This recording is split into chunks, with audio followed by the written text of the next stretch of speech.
And everybody, welcome back to Extreme Channel Official right here on Facebook. My name's Nico Luro. I am the one AJ Anthony Jordan. And we bring you some content that's sure to stimulate the senses and cause confusion and controversy because Darby Allin is the new AEW Heavyweight Champion. And I have to say, I've been singing his praises for ages. You found out slightly before I did. We kind of find out this way. So, someone in our wrestling group basically just shared AEW Dynamite with a fire emoji, which, in hindsight, I do agree with. And my man here decides that the right thing to do is respond with fire extinguishers. The implication being you're putting out the fire that AEW is currently in. The implication being that it's a dead piece of booking, which contradicts our last video about how Tony Khan is exercising on different playing field right now with his god tier booking. I believe this plays into it in part. You don't. No. Where's your beef with So Darby? you kicked it off yourself. If you check out a prediction show, you drop a message that says a video. It's actual video footage. There's no alterations here. There's no AI on this. It's you who goes out there and says, when MJF is on top, the company cooks. Yes. And what have we done now? We've gone for the stuntman to be the one to take it over. I don't see where and how this was the right time for him to be champ. There was a Death Rider killer moment. That fell because he decided to clown Everest, which is totally fine. Now, out of nowhere, you're taking on Andrade in I get a number one contenders match. So it kind of hints towards it's going your way. And then we're not even waiting for the next pay-per-view. It just happens to be, oh, hello, here's Dynamite. Oh, hello, here's 4 coffin drops and here's a headlock. I've won the title. Oh, guess what? Sting, who's promised to never wear the face paint again in 2026, has to come out and wear it and wave the bat. Oh, yes, let's wave the bat. Darby's champion. Darby has not saved us from anything. We have the devil versus the god at Dynasty. That's the match that says it's good versus evil. This is the match that shows us I'm here to save AEW. Whether or not he's still an EVP, that's the one to go out there and save it. I've just come down from Mount Everest. I've not been in the title picture. I've not even shown my beef. And here I am as champ. Tell me where it makes sense and why I'm meant to be excited now for this man to be there. I'll tell you what, right? A lot of what you've just said are, but they're not only valid, there are a lot of points that I do agree with. Thank you. No, listen. I question the timing of it for the reasons you just said. When Max is on top, and you can correlate this, when he became champ, there was an uptake in viewership. There wasn't only an uptake in viewership, there was a, albeit subjective, uptake in the quality of the overall product, okay? It does feel a bit sad to take the belt off Max. It doesn't feel like he's had it for that long. Big numbers are big doesn't equal big numbers are good. MJF already has the accolade of being the longest reigning AEW champ ever. We didn't need to see another run. We definitely needed another long run, sorry. We definitely needed to see another run. Fact. We've had that run. And I think there's going to be many more times that MJF is the AEW champion, touch wood. Given the history that these guys have, it did feel odd doing it on a Dynamite instead of on a pay-per-view without much build. But now let me turn that around, because the build's actually been there for years. Like, MJF has beaten this guy with a headlock takeover twice. Okay. There is a history there. I'm not opposed to the headlock being the victory of the ultimate move for the victory. I have no problem with that. I also could somewhat say I'm not opposed to Darby winning it on a Dynamite, which means, you know what, must-see TV happens at any time, not just on pay-per-views. That was my next point. Right? Great point. The predictability of wrestling of one, and I'm going to put this out there, to have your champion defending his title on TV and not just pay-per-views, Yeah. I salute. Lex Luger beat Hogan on TV, right? This is it. AJ Styles beat Jinder Mahal on TV. It happens. Mick Foley won the title that time, and that was the big moment that swung it for WWE. Yeah. So there are moments when it can matter. And I've not looked into the videos, but I've seen it online where people have said this is AEW's biggest mistake. And my problem is, it's not how, it's the build behind it. And again, I don't want to play into the EVP moments or what have you, but we've got this moment where he's taking out true cores of the core elements of AEW in the shape of Hangman Adam Page, in the shape of Kenny Omega. And these are on marquee moment stages. I just don't feel, and again, you might be able to pull me out and be like, yeah, this is it. What was that moment that said, it's the time, it's not the timing of the show, it's the timing and placement of where Darby was at.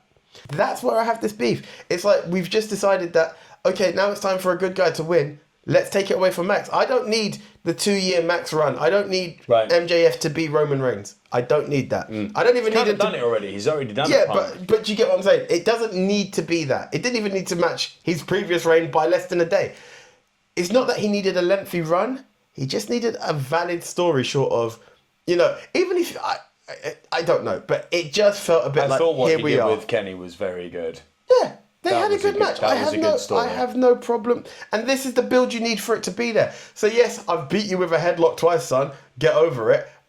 Alright, cool. So here's the thing. It's now coming to a thing that you get to Dynamite and it's not like, guess what? I'm taking on Headlock Boy. You think that's my challenge? And then Darby takes his little skateboard and makes his way down and be like, I can beat you. This is the energy I want to tap into. We'll come back to this. Finish your point. I can beat you. And then he goes, all right, get ready for your third headlock. And then it's like, you know what? Buckle, fall. Do you know what? I don't even know if full coffin drop should have done it. I think maybe he should have done one and the headlock, and it would have been like, now who got who? And it would have been, I was unprepared. But no, it's, did you hear the news? No, I wasn't watching. I was prepping for my match because I knew I had a big match. And this is no diss on MJF when I do that. But then it's like, okay, so when do I take on El Idolo? Who gets to flirt with more ladies at the screen? No, it's, what do you mean? I have to face Darby? Why would you be shocked that you can beat Headlock Boy? Why are you shocked that you have to take on Headlock Boy tonight? Because, so here's the thing. Both times he beat Headlock Boy, Darby Allin, he cheated. He's never been able to beat Darby clean. That's like a big one. Do it a third time. Don't ever be shocked. If you beat... Listen, there is no way in any God-given thing that you're going to tell me I've beaten a man twice and here I am scared of him again. There is no... Come on. I don't even want to bring in the competition. But it's not like someone ends the streak at WrestleMania and goes, you mean I have to face him again? No, I'm the conqueror. You don't go, I've beat this man twice. And no less, with a headlock. Right? Yes, I've cheated, but I didn't even make it look convincing. I embarrassed him. I'll embarrass you a third. On a booking level, I get it. My question to you is more, you're definitely benefiting from the fact that there's some poor booking here to really lay the stake in this little vampire of yours. Because you've not liked Darby since day one. What I would put to you in response to that is that most people who wrestle Darby have their best matches with Darby. Andrade, Will, freaking CM Punk had one of his best matches with Darby. Christian Cage had one of his best matches. Like, there is a list of megastars who in AEW have had one of, if not Pac, one of, if not their best match with Darby. Darby, because he is literally, in my opinion, I think he might be made of adamantium at this point. He's not just a stunt man. I would have loved to have met Darby at For the Love of Wrestling. We're going next year. Come say hi to us. On the basis that the dude's... Listen, I say this is a former Thai boxer. I get what pain is. The things this guy does to his body, and I know these guys are trained on how to take a bump and how to fall. There are bumps this man does to himself. I'm like, how are you being able to cope? The human body shouldn't cope with that level of pain and function. Darby, because of his high pain threshold and his daredevil wrestling style, gets the best out of a lot of people. So do I think he's going to have a long title reign? Probably not. But do I think he's going to bring out a lot of really good high stakes matches? Yeah. And I think, you know, we were talking about this in the last video, about this idea of feeling fresh. I mean, this is fresh. Okay. You want to know my answer to that? Yeah. If you want that, go watch GCW. right? I'm not even over to put other companies over, but here's the thing. I am not going to celebrate a pincushion becoming a champion, okay? This is the thing.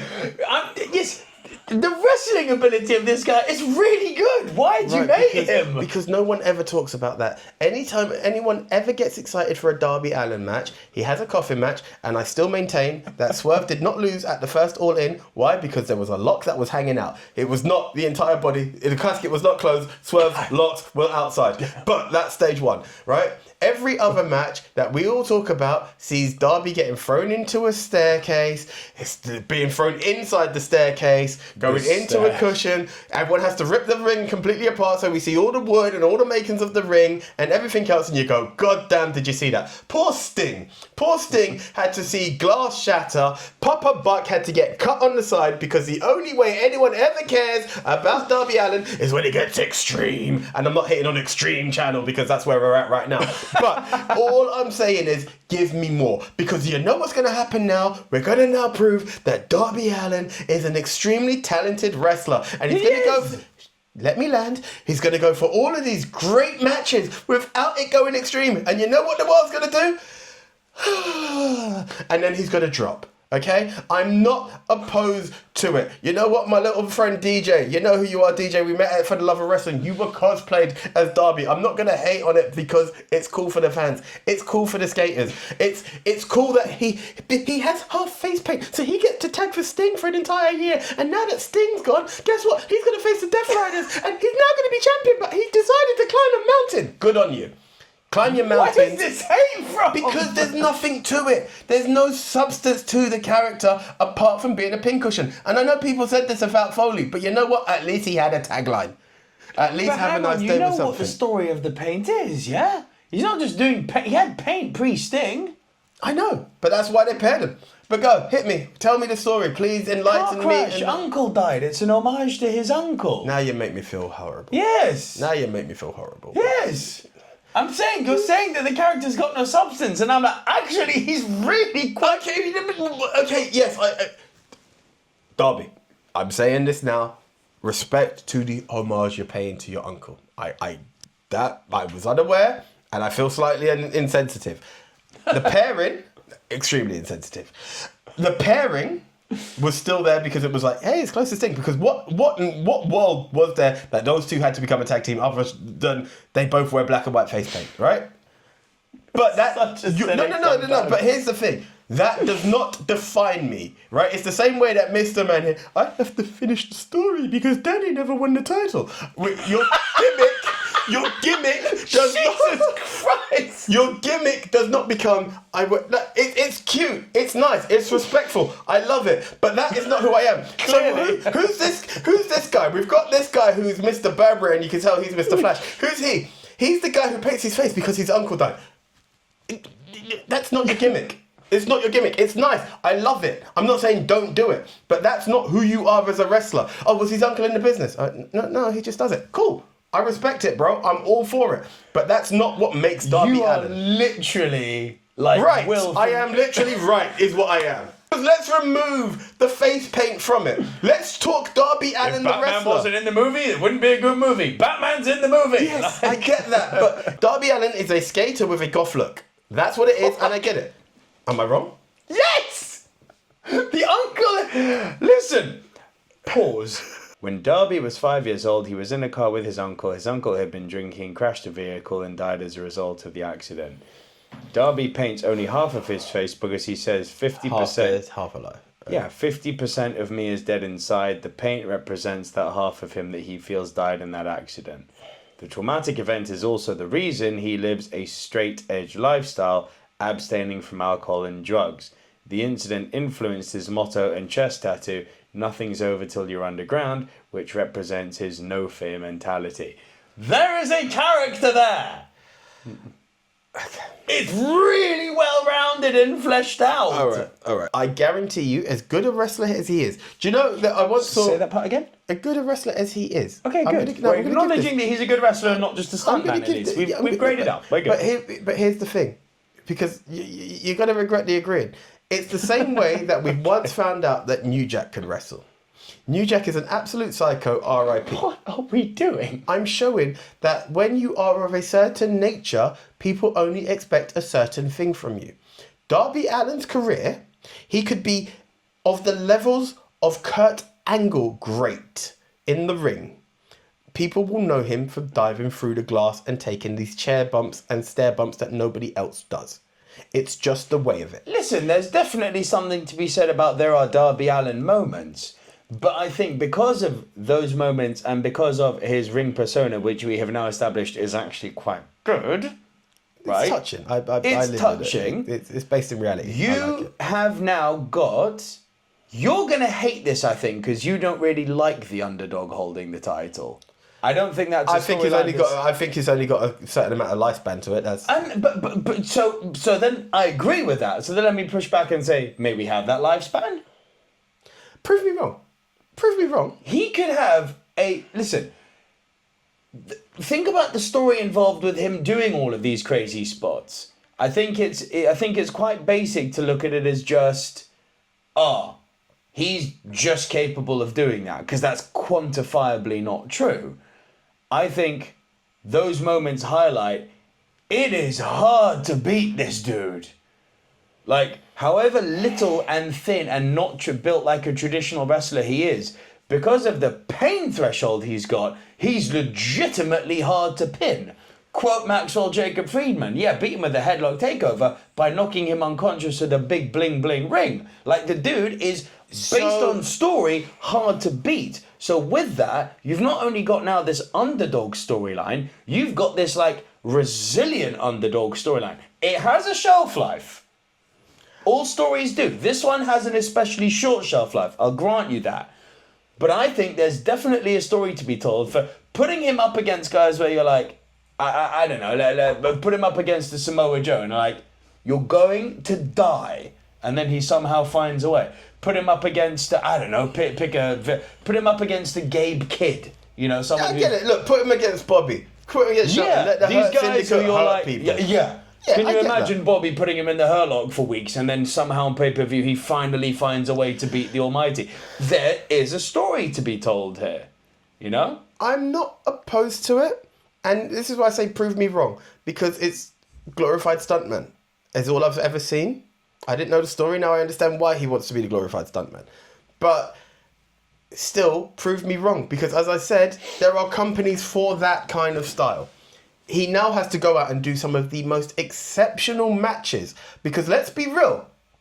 You look at the caliber of AEW champions, right? They are top tier wrestlers, irrelevant of what you feel for some of them, right? I know he's gone back the other way. They know what they do.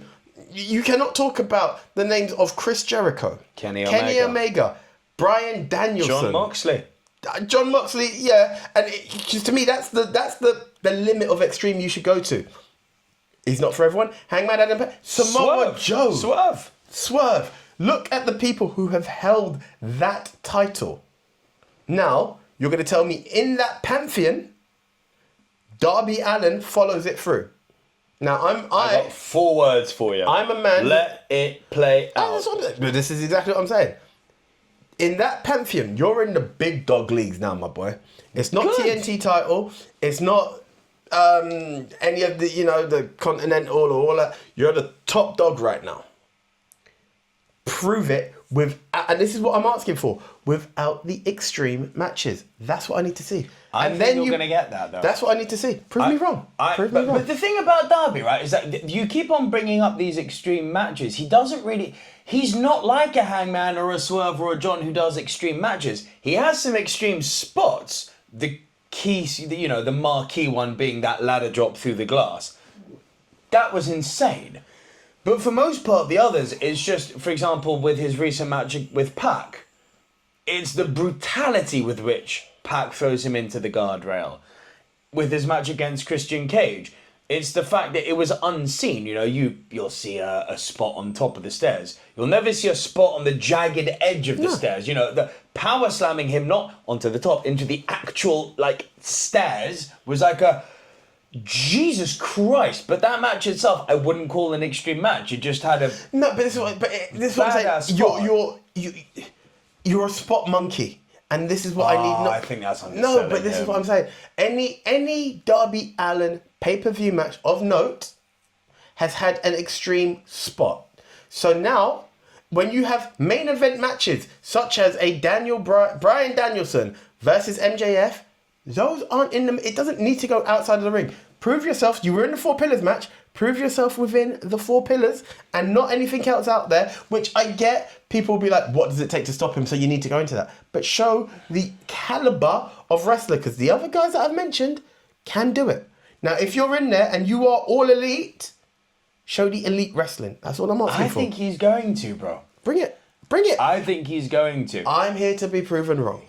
My biggest qualm going into this was how much of a not Darby Allin guy you were, which you highlighted in this video, like, what is the gimmick? Now that we've highlighted the gimmick, are you more receptive to a Darby Allin title run? Look, I still need to see more.